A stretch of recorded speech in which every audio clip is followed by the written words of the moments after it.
of what we see is very clear, and that is that there is a power that is very controlling, and people who are drawn into that power become socio-psychopathic in their behaviour, and their agenda is incredibly selfish.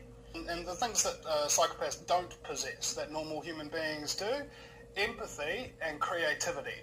If you take a religion, when you read the story of Jesus, it's a beautiful story.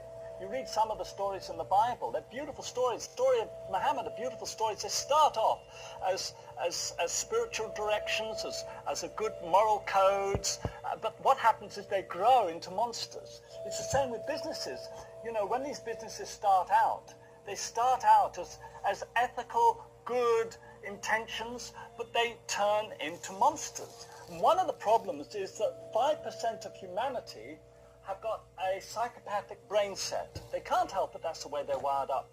And these people are ruthless, they're unemotional, they're devoid of emotion, they're charming, but they're on an agenda. And they will walk over everyone and anyone to get where they're going to get to, and they tend to accumulate in positions of power, in corporations, in politics, and in religions. Corporate psychopath, charming and enchanting when you first meet them, but ultimately shallow and have few meaningful, long-lasting relationships. They crave money and power and are willing to sabotage, intimidate, manipulate, steal, defame, lie and cheat shamelessly without guilt. Throughout ancient history, more specifically, cultures have identified this kind of thing that we now call psychopaths. They used to be called archons.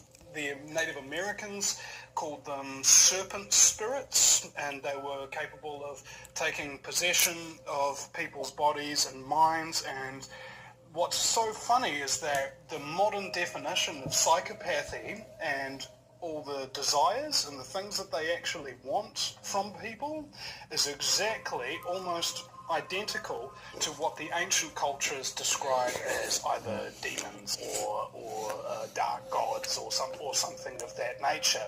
You'd be surprised how easy it is to get away with things if you simply deny doing them. You know, that's often all that people need. Roughly 30% of people will believe everything that they're told without needing any evidence. And about 30% of people will need a bit of evidence, and incidentally that's the 30% that don't vote. So you've got about 70% of people who are complete idiots who continue to vote for people who are committing scumbaggery and deny that they're committing scumbaggery. When you're talking about the psychopathic condition, they actually believe their own lies, and it's been shown in studies with lie detector tests that psychopaths do not actually give off those signals. Sweaty palms, increased heart rate, movement of the eyes from side to side. These are things that ordinary people who have things like empathy, creativity, we can't hide those things without significant amounts of training. This is why cult leaders are particularly powerful. They seem to be able to not only lie to people, but lie to them so convincingly that they will love being lied to, and they will give up the things that they value most in their life, including their family, their wealth, and their resources, in order to become part of a cult. Now, that's an extreme example, but the exact same symptoms of psychopathy that you would see in any kind of religious crazed cult, you can see the exact same kind of pattern forming within politics and politicians. I was part of the team. Number one was to keep Iraqi oil off of the global market, because Iraq was not part of OPEC. And the concern was that Saddam would drop the price of oil and effectively undermine the whole global energy market. And the other part of it was that Iraq was outside of the central banking system. The Rothschilds controlled central banking system, and they wanted to force Iraq into the system. And of course Saddam kept Iraq out of the central banking system right through until 2003, when Bush and Blair launched their illegal war on Iraq. Name me a bureaucrat that is really creative and totally changing everything all the time. They don't exist. Well, and if they did, they would kill it, wouldn't they? Either that or they just don't get promoted through the ranks. Right, yeah.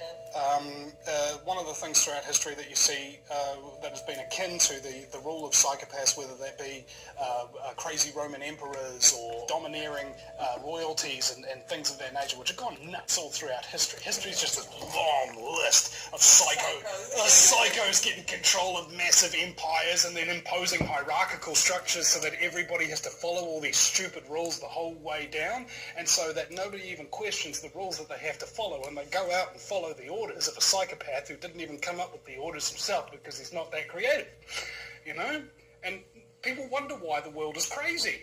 And imagine for a moment that I told you the world is run by crazy people.